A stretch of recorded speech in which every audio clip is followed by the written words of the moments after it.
شفت مرة ناس بتحب بعضها، تعاشرها لازم تكون زيها.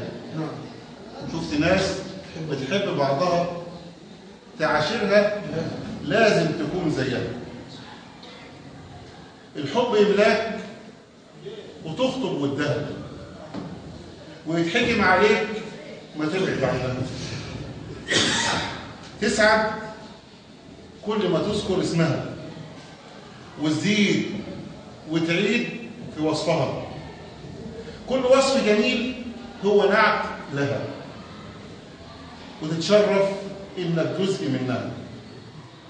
وانا واقف هنا على ارضها بقول للي بره زورها تشوف مجدها، وتحب دايما كل اللي ينتسب لها. صوفيا زكي اللي بحكي عنها.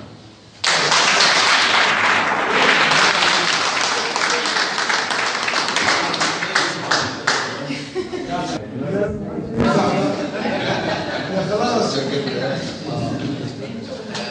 البدايه طبعا احنا بنرحب بالدكتور رياض، يعني الاخ العزيز. احنا يعني صحيح عرفنا بعض في فتره بسيطه، بس هو يعني تحس ان احنا عارفين بعض من عمر، وراجل اقل جهدا في ان هو يبذل اقصى ما عنده لخدمه العمليات التعليميه. وطبعا نرحب بالباشمهندس احمد، ونرحب بالاستاذ سيد مدير المدرسه طبعا. وانا مش هطول عليكم، والاستاذ وحيد مننا وعلينا يعني هلخص الكلام بتاعي في نقطتين صغيرين.